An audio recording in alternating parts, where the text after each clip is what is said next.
मृत्यु सूचक चिन्ह 01। जिसकी दाहिनी नासिका में एक दिन रात अखंड रूप से वायु चलती रहती है, उसकी आयु 3 वर्ष में समाप्त हो जाती है। 02। जिसका दक्षिण श्वास लगातार 2 दिन या 3 दिन तक निरंतर चलता रहता है, उसके जीवन की अवधि इस संसार में केवल 1 वर्ष की बताई जाती है। 03।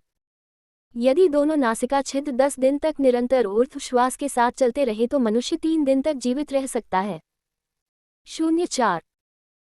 यदि श्वास वायु नासिका के दोनों छिद्रों को छोड़कर मुख से बहने लगे तो 2 दिन के पहले ही उसका यमलोक के मार्ग पर प्रस्थान हो जाएगा। 05। जब सूर्य सप्तम राशि पर हो और चंद्रमा जल नक्षत्र पर आ गए हों, तब यदि दाहिनी नासिका से श्वास चलने लगे तो उस समय सूर्य देवता से अधिष्ठित काल प्राप्त होता है। 06। जो अकस्मात किसी काले पीले पुरुष को देखता है, फिर उसी क्षण उसके रूप को अदृश्य पाता है, वह केवल 2 वर्ष और जीवित रह सकता है। 07। जिसके मलमूत्र और वीर्य अथवा मलमूत्र एवं छींक एक साथ ही गिरते हैं, उसकी आयु केवल 1 वर्ष और शेष रह जाती है। 08। जो इंद्रनीलमणि के समान रंग वाले नागों के झुंड को आकाश में इधर उधर फैला हुआ देखता है, वह 6 महीने भी जीवित नहीं रहता। 09। जिसकी मृत्यु निकट है, वह अरुंधति और ध्रुव को भी नहीं देख पाता। 10। जो अकस्मात नीले पीले आदि रंगों को तथा कड़वे खट्टे आदि रसों को विपरीत रूप में देखने और अनुभव करने लगता है, वह 6 महीने में मृत्यु का भागी होता है। 11। वीर्य, नख और नेत्रों का कोना, ये सब यदि नीले या काले रंग के हो जाएं तो मनुष्य 6ठे मास में यमपुरी की यात्रा करता है। 12।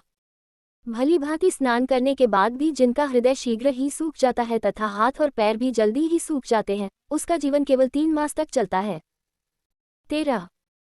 जो मनुष्य जल, घी और दर्पण आदि में अपने प्रतिबिंब का मस्तक नहीं देखता, वह 1 मास तक जीवित रहता है। 14।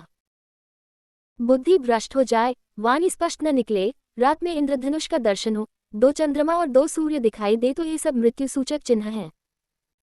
इन सब चिन्हों में से यदि एक चिन्ह को भी मनुष्य देखता है तो मृत्यु केवल 1 मास तक उसकी प्रतीक्षा करती है। 15।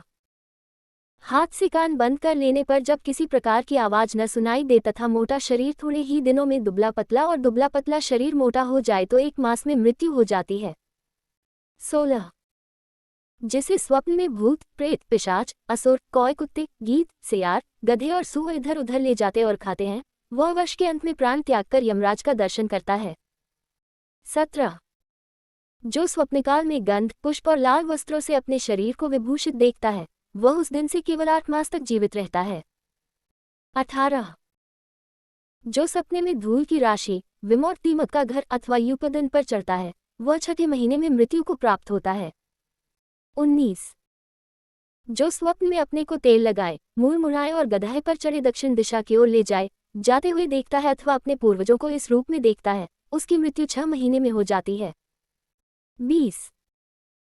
जो मनुष्य स्वप्न में अपने मस्तक या शरीर पर तृण और सूखी काट देखता है, वह 6ठे मास में जीवित नहीं रहता। 21। जो स्वप्न में लोहे का डंडा और काला वस्त्र धारण करने वाले किसी काले रंग के पुरुष को अपने आगे खड़ा देखता है, वह 3 मास से अधिक नहीं जीवित रहता। 22। स्वप्न में काले रंग की कुमारी कन्या जिस पुरुष को अपने बाहुपाश में कस ले, वह 1 ही महीने में यमपुरी का दर्शन करेगा। 23। जो मनुष्य स्वप्न में वानर की सवारी पर चढ़कर पूर्व दिशा की ओर जाता है, वह 5 ही दिन में यमपुरी को देखता है। 24। यदि कूपन मनुष्य सहसा उदार हो जाए या उदार मनुष्य सहसा कूपन हो जाए, इस प्रकार यदि प्रकृति में सहसा विकार आ जाए तो वह मनुष्य शीघ्र मृत्यु को प्राप्त होता है। मृत्यु सूचक दूसरे चिन्ह तो दूर रहे, सबसे पहला लक्षण तो बुढ़ापा ही है। वृद्धावस्था ने जिसका आलिंगन कर लिया है, उस मनुष्य को भाई बंधु नहीं मानते। उसके पुत्र भी उसकी आज्ञा का पालन नहीं करते और पत्नी भी उससे प्रेम करना छोड़ देती है। इस काल को तपस्या और योग की युक्तियों द्वारा नहीं जीता जा सकता।